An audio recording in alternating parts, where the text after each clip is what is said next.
2014 के बाद भारत सरकार ने हिंदुस्तान की मीडिया को जिस तरह से खाद पानी देकर सींचा है, आज वह प्रतीत होता है कि पिछले कुछ वर्षों में हिंदी न्यूज़ चैनल के एंकर और एंकराओं ने उस तबके को, जो एक बड़ा तबका दर्शक के रूप में जाना जाता है, उसकी मानसिकता को किस तरह से कुरूप और दूषित कर दिया है, विचार शून्य कर दिया गया है। ऐसे दर्शकों के पास उनका खुद का स्वविवेक खत्म सा हो गया है, जिसके आधार पर यह तय किया जा सके कि जो हम दिन रात 24 घंटे न्यूज़ के नाम पर देख व सुन रहे हैं वह कितना सही है। इसलिए आप दूरदर्शन के दिनों को, समाचार बुलेटिन को याद करिए, न ज़्यादा किचकिच, न शोर शराबा, सिर्फ समाचार। और आज उन्माद भरा चीख चिल्लाहट जो हम दर्शकों की आदत बन चुकी है। क्या कर रहे थे जो आप चिल्लाइए मत, सीधी तरह से बात कर रहा हूँ। ये तो ऐसे डांट रहा जैसे पिताजी रिजल्ट आने पे डांटते हैं। चिल्ला मत, आप इनको चुप करिए। आवाज कम। चिल्लाऊंगा मैं, सर मैं चिल्ला सकता हूँ यहाँ पे। मेरे भाई साहब, मैं आवाज कम। बात कर सकता आपका छोटा आवाज कम, आपका छोटा आवाज कम। आप मेरी बात सुनिए, आवाज कम। वायरस जो है किसी की जात, छोटा भाई नहीं हूँ ना, मैं तुम्हारा बड़ा भाई हूँ। आवाज कम, भी मरेंगे। आवाज कम। अगर आप उस दूसरे बंदे की बात को ध्यान से सुनने की कोशिश करो तो बंदा बोल रहा है आप मेरे बड़े भाई हो, हमको होगा, सबको मरेंगे, सबकी जान पे बनाई, ऐसा कुछ बोल रहा है वो। पर अपना तो भाई चला मत, अच्छी तरह से बात करो, आवाज कम। क्या मीडिया बाजारवाद के चंगुल में फंस चुका है? क्या खबरों का वजूद, खबरों की अहमियत केवल बाजार के तराजू में तौले जाते हैं? क्या केवल टीआरपी तय करती है कि किस खबर को कितनी अहमियत देनी चाहिए? बता रहे हैं तिहाड़ी जी न्यूज के सुधीर चौधरी, आप भी देखिए और सुनिए। सारा एक कैलकुलेशन ये करके दिखाया जाता है कि किस शहर, किस राज्य का वेटेज रेटिंग्स में ज्यादा है तो उस राज्य, उस शहर की खबर दिखानी है। किस जॉनर का वेटेज ज्यादा है, मान लीजिए अगर ये पता चले कि क्राइम का वेटेज ज्यादा है तो क्राइम की खबरें ज्यादा आने लगेंगी। ये पता चले कि पॉलिटिक्स का वेटेज ज्यादा है तो पॉलिटिक्स की खबरें आने लगेंगी। यानी जो कुल मिलाकर जो कंटेंट प्लान हो रहा है वो इस कैलकुलेशन के साथ प्लान हो रहा है, इस गणित के साथ प्लान हो रहा है कि ये कंटेंट दिखाने के बाद हमें क्या रेटिंग मिली। अपनी बेगम से पूछ लीजिएगा। भाई हम तो आपको ऑडियो डाउन नहीं करा, पूछ लेंगे और सरकार की बेगम से भी पूछ लेंगे। ठीक है। हमारी ना धर्म देखती है, न मोहल्ला देखती है, न कुछ और देखती है, न स्टेट देखती है। इसीलिए मेरा निवेदन है कि इसमें धर्म को नहीं लाना चाहिए। और जो लोग हिंदू मुसलमान लाने का संपूर्ण प्रयास कर रहे हैं उनको मैं कहता हूं कि कृपया इस चैनल से और मुझसे दूर रहिए। कुछ भी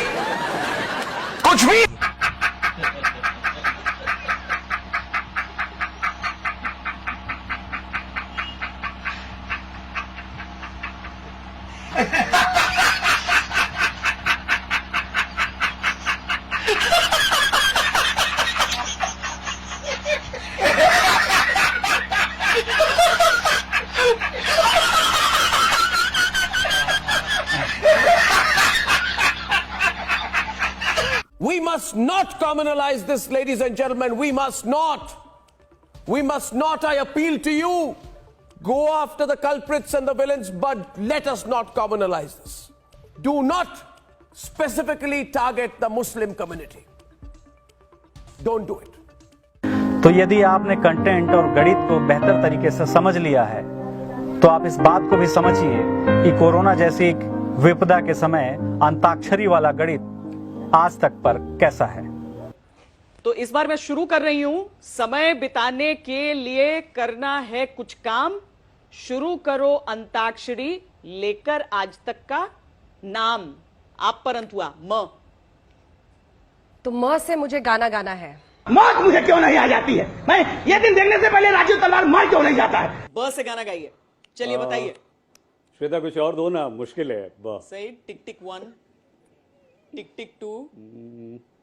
नहीं श्वेता, थोड़ा सा मदद मैं मदद करूं? मदद करो यार प्लीज। चलिए, ये है भी साथ साथ वाला गाना। अच्छा। बम चिकी चिकी बम, चिकी बम बम बम चिकी चिकी बम। कौन जाने किस घड़ी वक्त का बदले मिजाज, वक्त का बदले मिजाज। दूसरी डिबेट की ओर बढ़ते हुए और एक आपको रिमाइंडर दे देता हूं। खबर इधर, अगर आपको गाने बजाने अंताक्षरी के साथ कोई मतलब है, आप तक देख सकते हैं। खबर सिर्फ खबर भारत पर, गाना बजाना अंताक्षरी सिर्फ और सिर्फ तक पर। आगे बढ़ते हुए दूसरी डिबेट की ओर, आज ये साफ हो गया कि अगर देश में कोरोना को रोकना है तो लॉकडाउन नहीं, संपूर्ण लॉकडाउन की जरूरत है। उत्तर प्रदेश में कई जगहों पर इसकी शुरुआत हो चुकी है। योगी आदित्यनाथ सरकार ने 15 जिलों में कोरोना हॉटस्पॉट को सील कर दिया है। अब दूसरे राज्य भी यही महान पत्रकार दीपक चौरसिया को सुनिए और जानिए कि पत्रकारिता किसे कहते हैं। मैं बताता हूँ पत्रकारिता क्या है, मैं बताता हूँ, सुन लीजिए, सुनेंगे एक मिनट, सुनेंगे एक मिनट, सुनेंगे एक मिनट, सुनेंगे एक मिनट, बहुत सारे न्यूज़ मुशर्रफ खान साहब सुनेंगे एक मिनट, मैं बताता हूँ पत्रकारिता क्या है, बताऊँ आपको। वीर खास मेहमान जुड़ गए हैं हमारे साथ, थोड़ी ही देर में जुड़ेंगे मुशर्रफ अली खान साहब जो कि स्पोक्स पर्सन है तालिबानी जमात के। मेरे साथ मुजाहिर रहमान साहब जुड़ेंगे, ये भी मेंबर है तालिबानी जमात के। इसके अलावा मेरे साथ डॉक्टर शोएब जमई जो कि प्रेसिडेंट है इंडियन मुस्लिम फाउंडेशन के, वो जुड़ गए हैं।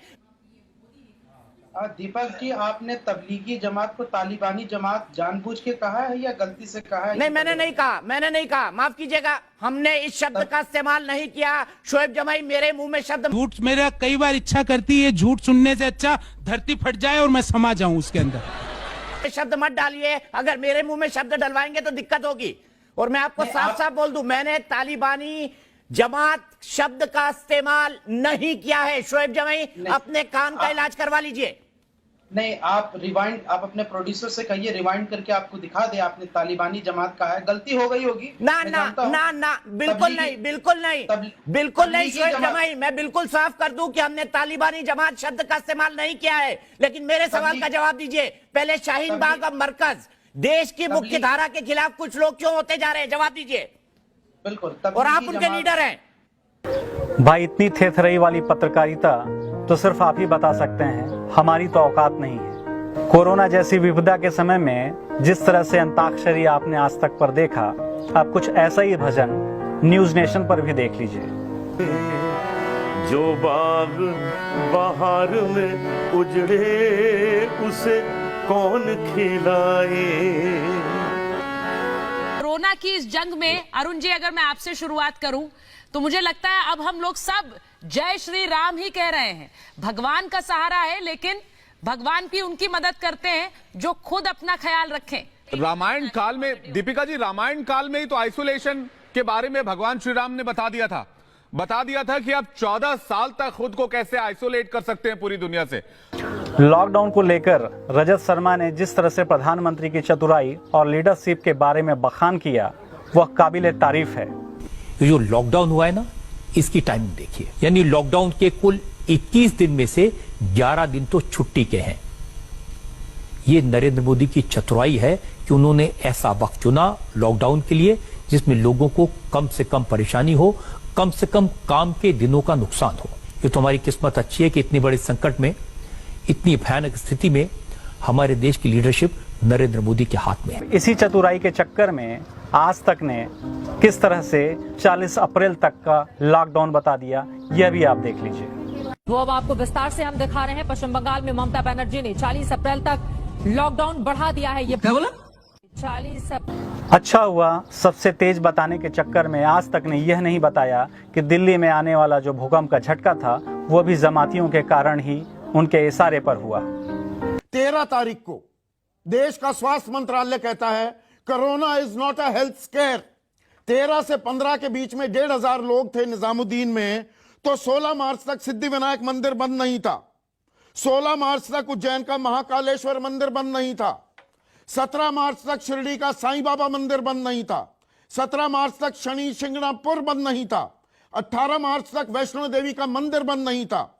20 मार्च तक काशी विश्वनाथ का मंदिर बंद नहीं था। 19 तारीख को प्रधानमंत्री पहली बार सोशल डिस्टेंसिंग की बात करते हैं।